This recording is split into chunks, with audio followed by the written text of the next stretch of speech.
Hello, I'm Dr. Eric Bragg, a medical professional dedicated to providing evidence-based care and supporting patients in achieving better health and long-term well-being. Let me tell you about a woman named Danielle. She was 64 years old. She had diabetes for 8 years, and every single morning she sat down to eat what she believed was a healthy breakfast: oatmeal, a banana, a glass of fresh orange juice. Sounds good, right? But every morning, 1 hour after that breakfast, her blood sugar shot up to 210, sometimes 220. Her A1C, that's a 3-month average of your blood sugar, like a report card for your glucose, was stuck at 8.2%. She was doing everything she was told and nothing was working. When she came to see me, she was exhausted, not just physically, she was tired in her soul. She sat down, put a folder of lab results on the desk, and started to cry. "I've done everything right," she said. "Why isn't my body responding?" I looked at her breakfast and I understood immediately. The problem wasn't her effort. The problem was one food she had stopped eating 2 years earlier because someone told her it was dangerous: eggs. Today I'm going to show you exactly why eggs might be the most powerful breakfast tool a diabetic person can have. And more importantly, why the way you've been cooking them could be making everything worse. Stay with me until the end, because what's coming will change how you look at your refrigerator forever. Here's something most people don't know. Not all foods hit your blood sugar the same way. Think of your bloodstream like a highway. Some foods are like 100 cars entering that highway all at once. Instant traffic jam. That traffic jam is a blood sugar spike. Other foods are like a traffic officer at the entrance, slowing the cars down, letting them in one at a time. No jam, no spike, smooth flow. Protein is that traffic officer. And eggs are one of the best sources of protein you can find. 2 whole eggs give your body about 12 grams of high-quality protein. That's the kind your body can actually use with all the building blocks it needs and cannot make on its own. And here's the number that surprises most people. The glycemic index of eggs, that's a score that measures how fast a food raises your blood sugar, is 0. Not low. 0. Eggs by themselves do not raise your blood sugar at all.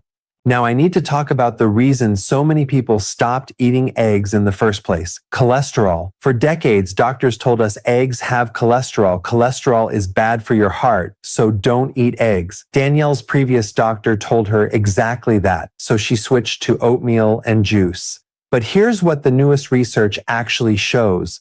The cholesterol you eat in food is not the main thing driving cholesterol levels in your blood. Your liver makes cholesterol on its own, independently. What tells your liver to make more bad cholesterol isn't eggs, it's refined sugar and trans fats. Think of your liver like a factory. The manager, that's sugar and bad fats, gives the orders. Eggs aren't even in the building. In fact, studies in major medical journals found that eating whole eggs regularly can actually improve your cholesterol. It raises HDL cholesterol. That's the good kind, the one that protects your heart like a cleanup crew in your arteries. And it changes LDL, the kind people worry about, from a small, sharp form that can damage blood vessel walls to a larger, rounder form that causes much less harm. Danielle stopped eating eggs to protect her heart. But that decision was quietly making things worse every single morning. Now here's something I want you to promise me right now. Stop throwing away the yolk. I know, for years you were told, keep the white, throw the yellow. But that advice was based on old information. Modern science has looked at this again very carefully, and the conclusion is clear. The yolk is where almost all the good stuff lives. Let me show you what's inside it. Choline. Your liver needs this to process fat properly. Think of choline as the cleaning crew for your liver, keeping it running smoothly so it doesn't get overloaded. For diabetics especially, a healthy liver matters enormously. Vitamin D. This helps your cells respond better to insulin. Insulin is like a key that opens the door to your cells so sugar can enter and be used for energy. Vitamin D helps make sure the lock on that door is working properly. Many diabetics are low in vitamin D without even knowing it. Lutein and zeaxanthin. These are 2 natural compounds that protect your eyes. High blood sugar over time can damage the tiny blood vessels in your eyes, like rust slowly corroding a pipe. These two compounds act like a shield. And if there's one thing a person with diabetes must protect, it's their eyesight. B vitamins. These support your nerves, the ones that run from your spine down to your feet. Think of nerves like electrical wires in your house. When blood sugar is high for too long, those wires start to fray. B vitamins help keep them insulated and working. This is what prevents that tingling or numbness in your hands and feet that so many people with diabetes start to notice over time. Eat the whole egg, every bit of it. Here's where most people get it wrong. They hear eggs are good for diabetes and they go fry 2 eggs in butter, serve them with white toast, and wonder why their blood sugar is still high. The egg isn't the problem. Everything around it is. Frying eggs in oil or butter adds saturated fat. Pairing them with white bread adds fast carbohydrates. Together, that combination can push your blood sugar up to 200 just as fast as a bowl of cereal would. The egg itself is innocent. The preparation is the problem.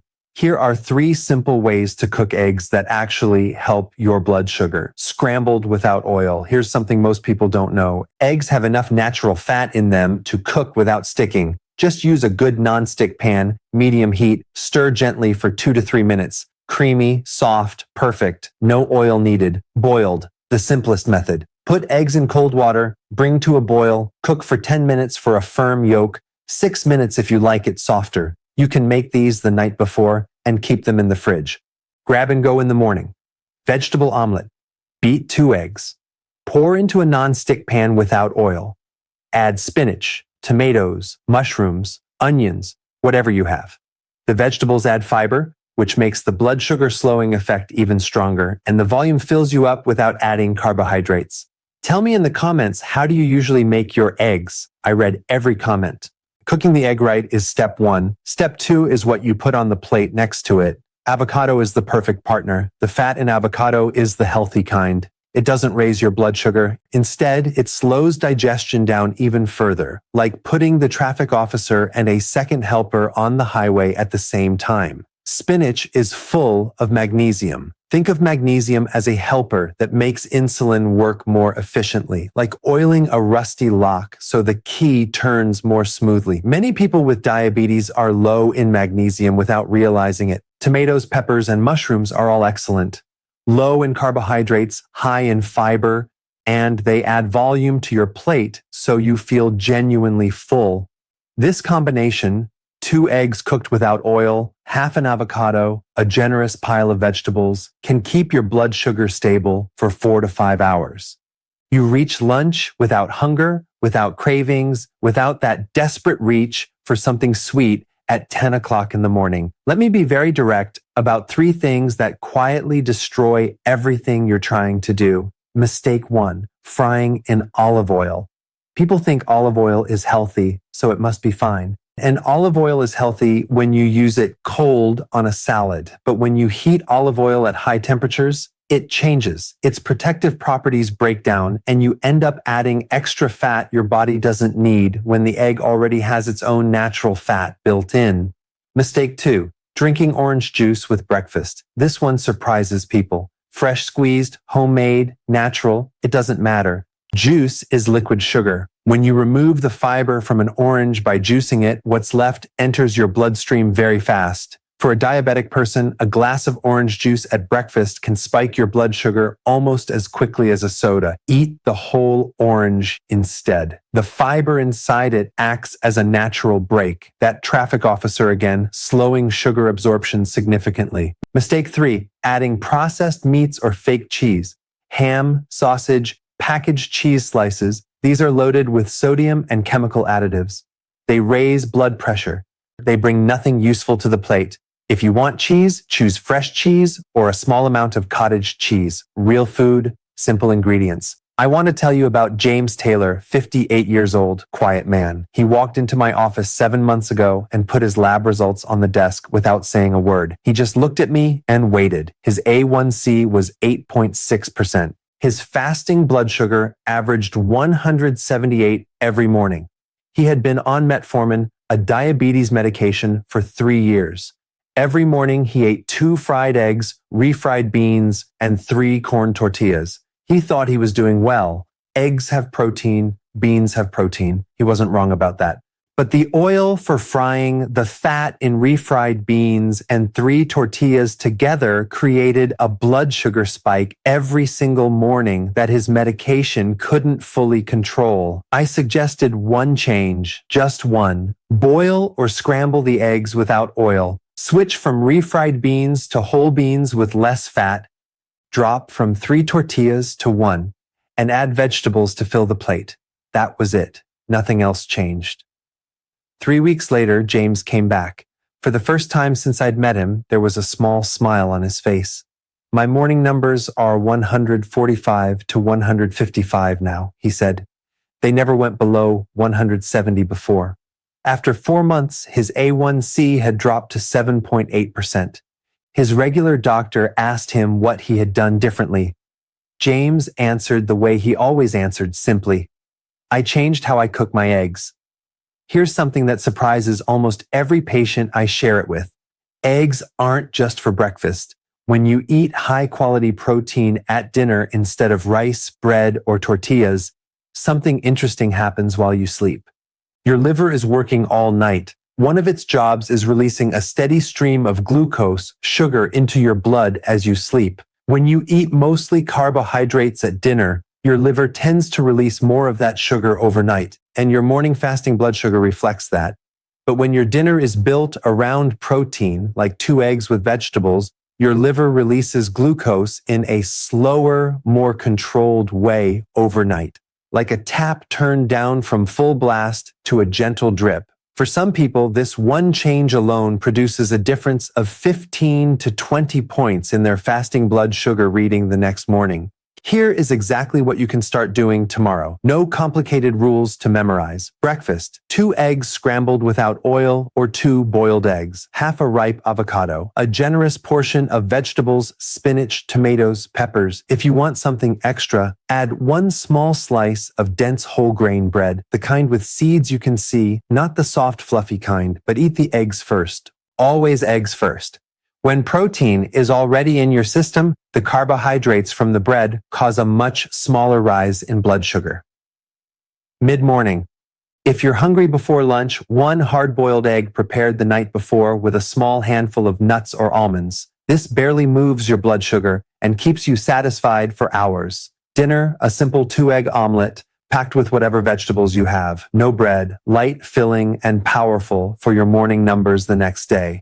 This part is important, and I don't want you to skip it. If you take metformin, eggs are completely safe with it. No interference at all. You can eat them with full confidence. If you take insulin, please let your doctor know when you start eating more protein at breakfast. Protein can make insulin more effective, which means your blood sugar might drop lower than expected. That's not necessarily bad, but your doctor needs to know so they can look at your dosage. Always keep your healthcare team informed when you change your diet, especially if you're on medication. One more thing about egg quality.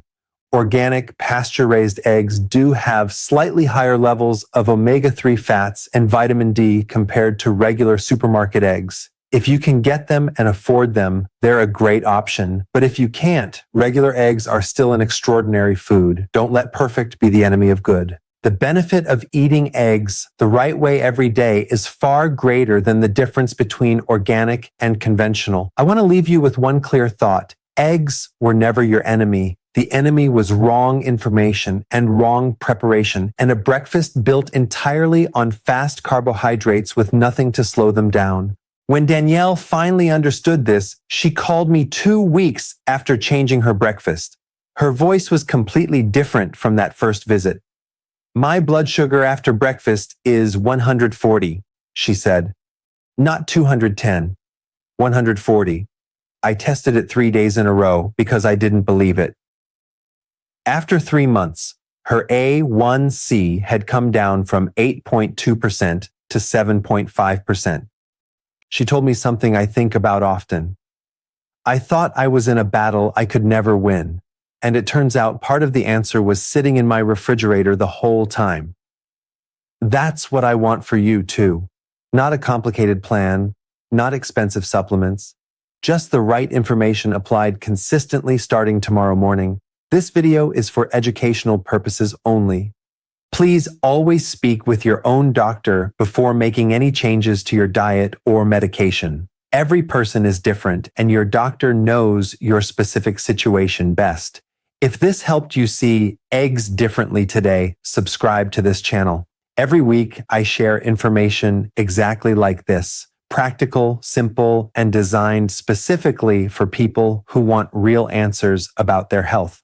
Like the video if it helped. Share it with someone you care about who might need to hear this. And tell me in the comments, what is the one change you're going to make first? See you in the next one.